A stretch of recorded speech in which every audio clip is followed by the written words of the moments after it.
Hi, this is Ray Goren, and you're watching 101.9 KINK Radio in the Skype live studio. Thank you so much.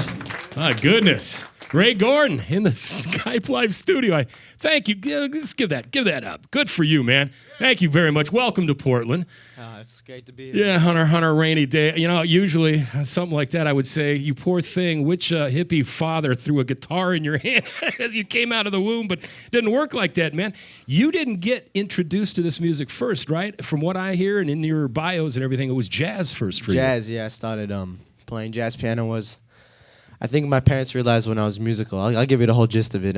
We were living in a tiny apartment in New York City, probably length of the stage. Like if it was like about the whole. This is the whole apartment, the stage right here, right? So, my mom wanted to throw stuff away because we got clustered and stuff. But and there was a little toy keyboard that I used to fiddle with, and my dad realized I was musical when I was 3. When I had thrown a temper tantrum, like I was really mad.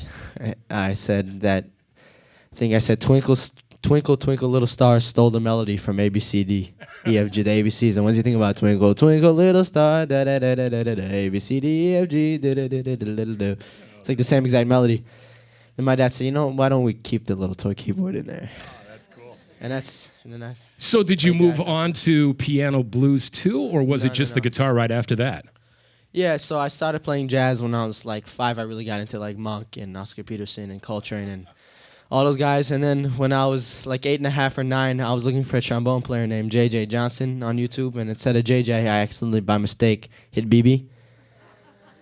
And B.B. King, Eric Clapton, Buddy Guy, Jeff Beck, and Albert Collins on the same stage. They were all playing Sweet Little Angel. And never gonna forget that day. And I begged my parents for 6 months. I was like, yo, Dad, Mom, please get me a guitar, please, please. And they wouldn't do it.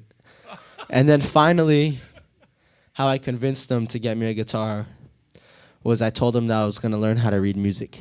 Because I never learned how to read music, and I still don't know how to read music. Good for you. No, that's all right. And then I moved on, though, and I don't just do blues. I do, rock like this and soul music, R&B, pop music. I kind of try to blend it all into one new sound, That's all right. Blues had a baby. They called it rock and roll, right? So what made you, what's the difference? First of all, introduce us to the band, too, who you got going with you today. My brother right here, Mason Sax on the guitar, my brother from another mother. On bass, we got Dylan Romaine on the bass. Very cool. And on drums, we got Jack Perry laying it down. We got my uncle Sammy Lee in the house, so I don't know where he's at. Where is Sammy? There he is. Back there. Man, tell us how you met him, too. All a part of that, because that's how I got turned on to you through the Generation Blues experience. If you guys don't know, it's what I've been playing on the Sunday Night Blues. And when it came out about 2 years ago, that album was a part of it? I was like 12. Yeah, no doubt. And happy birthday, too. You just turned 16? Yeah. You're going to get your driver's license here pretty soon? 2 months. I'm counting down the days. That's it. That's good. So tell us how you met Sammy and how that came about, man. Yeah, well, let's see. I met Sammy and Jamie at an old blues, not blues, but just like a juke joint in South Central Los Angeles in Compton. And I think Compton. Sammy was in Compton? South Central, yeah. Bells, yeah, that's right. And we formed a band, and it's been nothing but love, I guess so, but it can't be love right off the bat, man. It was. You're really 12-year-old. See, good for you, man, because then what happened was your music took all those barriers down, because there's a lot of barriers to be young and to play as good as you. And the other thing is you got that voice that's going to take you a lot farther than many other guitar players. I was just watching you doing that little thing with Eric Gales backstage at NAMM. That's phenomenal, man. Are there other people who blows you away with guitar playing? Because the Gary Moores were for me, and I love Eric's too. Who do you have other than the Bonamosses or somebody else? Is there somebody else that just really you want to kind of emulate? Not so with the music, just knowing that his career's been good, the music put him forward, and the music emulate came first. As far as success level? Sure.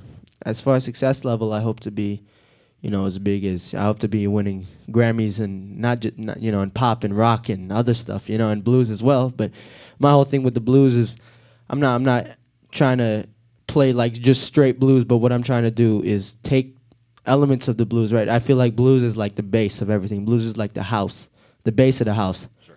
And you build on top of that. And what I'm trying to do is build on top of that with rock and with R&B and gospel music and pop music, and just really kind of blend and start, a whole new sound, Well, good success for you, because another one that I had come through here not too long ago, Gary Clark Jr. was sitting on this stage, and now his new album and what he's been doing too, he's been taking a little bit of both. Right, Gary, we love him here too. So once again, Save My Soul's the new album. Get it.